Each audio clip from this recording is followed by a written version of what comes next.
Hello my dear lovely YouTube people who watch my lovely YouTubes. Why do I always start like that? I don't know. Do you want to hear the bit about why I haven't done any YouTube recording? No you don't. Do you know how far behind I am? Right, the P. Diddy thing has happened. And we do need to talk about P. Diddy, don't we? But it's so enormous. I can't believe that this has been going on for years. Everyone's known about it and no one's done anything about it. Like, what on earth? Really, all those people that knew that champagne was being drugged, they need to be held accountable in some way, don't they? Anyway, where I'm at is recording about Jay Slater still. There was an interview with his friend Brad. The whole thing still feels suspicious to me. Right? Not casting aspersions, but of course I'm just looking at these interviews and having a little look and seeing what I make of these. Well, yes, as you say, we are now on to day 12. The police say they are not yet scaling back the search, but it is eerily quiet up here, and it does feel like that's where we're going. We're at that point in the investigation where it's accepted. If Jay was out here, if he got stuck in this terrain, the likelihood is they are looking for a body. However, his family and friends are desperately trying to hang on to any alternative that would mean he's still alive, no matter how unpalatable the idea of an abduction might be. I spent time with his family. They're tight-knit and they are desperately trying to navigate this. And on the request of Jay's mum, his best friend Brad, who was on that trip with him, who's one of the last people to speak to him, he sat down and spoke with me earlier. First of all, thank you so much for doing this. And I know you're only doing this because Debbie's asked you to speak on behalf of them and to let people know what your best friend was like. Describe Jay to me, what his personality's like. We did that festival for 3 days. We do 1 day festival. I'd be tired, rough in the morning. He's waking up fresh to go and do it all again. It's just everything we've done like that. He's just been, I don't know, I can't explain him. He's just different.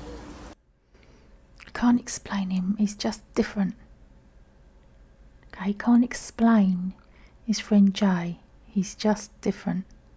He's excited. He's got a zest for life. He wants to go and enjoy every moment. So she's putting words in his mouth. So he's got a zest for life, he's saying, yeah. He wants to enjoy every moment, yeah. He's taking the words from her. The fullest. Yeah, he does, and he does that. He did that anyway. He does that. He did that. He did that in the past tense. So you were actually on the phone to him that morning. He video called you. Tell me what he was saying to you. He was on the phone and he goes... He phoned you. He video called him. He were on the phone. He was on the phone. For Americans watching this, it must be quite difficult to understand what he's saying. I know one of the other YouTube channels, there's an American guy and he's completely misunderstood and misinterpreted what's been said just because of the accent. He's saying he were on the phone. He were on the phone. He was on the phone. I'm about walking down over on that road and he's gone over a little bit, like a little, not a big drop, it's just a little tiny little drop and he's going down there. He goes, I'll ring you back, I'll ring you back. Not a big drop, just a tiny little drop, and he was going down there. And he goes, I'll ring you back, I'll ring you back. Is he saying that it was a video call and he could show him the drop that he was about to walk down? And then he said, I'll ring you back, I'll ring you back. So I think someone else was ringing him. And he probably, if thinking like me, he would have went back up and started walking around the path again. I think someone was ringing him. But if he thought like me, he would go back up and walk around the path again. So he's saying that he's got off the path, which if you look at those paths, that's treacherous, absolutely treacherous. But if he thought like him, he would go back up to the path. He wouldn't have gone all that way down there. So you said that you could see his feet and he was actually sort of... He wouldn't have gone all that way down there. He doesn't think that Jay would have gone downhill. Sliding down the hill. Like you could hear the rocks. Yeah, that's how I knew he went off the road. That's how I knew he went off the road. Okay, so he didn't see. So I don't know how he knew that it was only a little bit and not a big bit. Odd, because you could hear like, when you walk on gravel or whatever it is, you can, you know what I mean, it's storms. Were you concerned at that point? Not at the time, no, because we were both like laughing about it. He said, look where I am, like, I was just come out of a festival myself.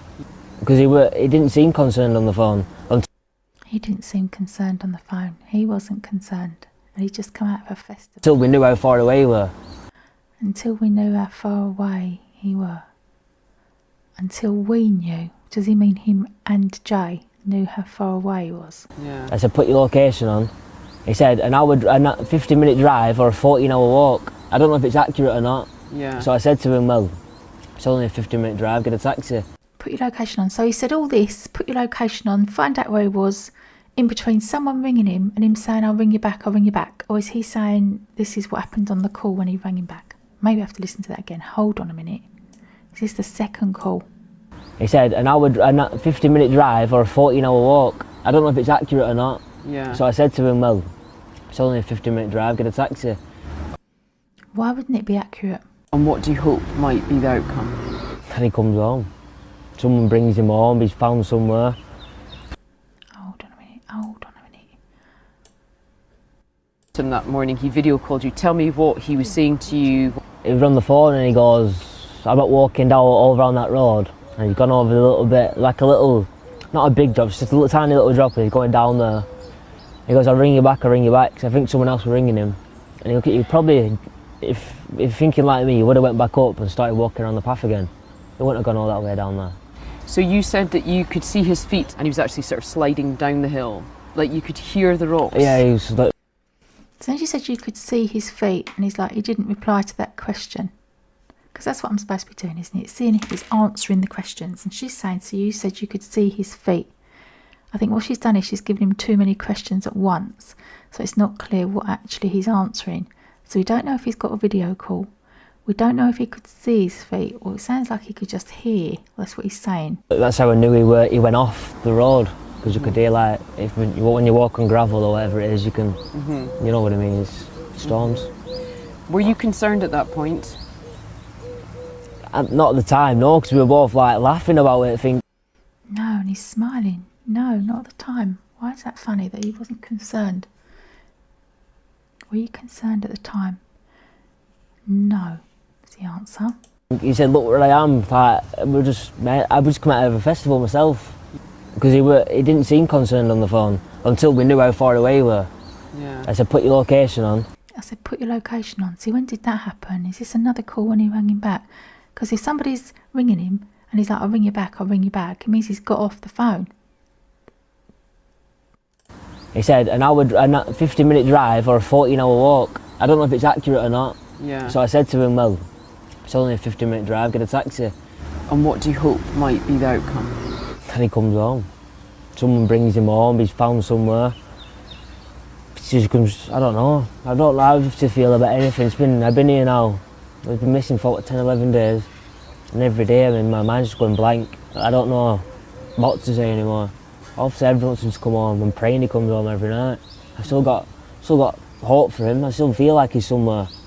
Well, what Brad told me in that interview has actually impacted the focus of the search by experienced British climber Paul Arnott. You'll be able to see him over there on the road line. So he is accessing places that even the police aren't able to go to. He's a very experienced climber, so he's actually going along looking for downward skidding tracks. He's been shown the trainers that Jay was wearing. Now, Brad said his instinct is he thinks his friend would have realised the impossibility of trying to navigate this terrain and would have gone back onto the road. However, a car would have seen him.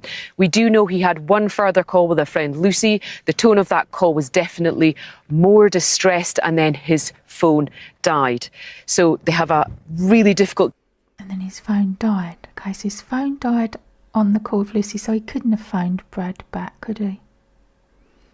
Anyway, let me know what you think. Take care. Bye for now.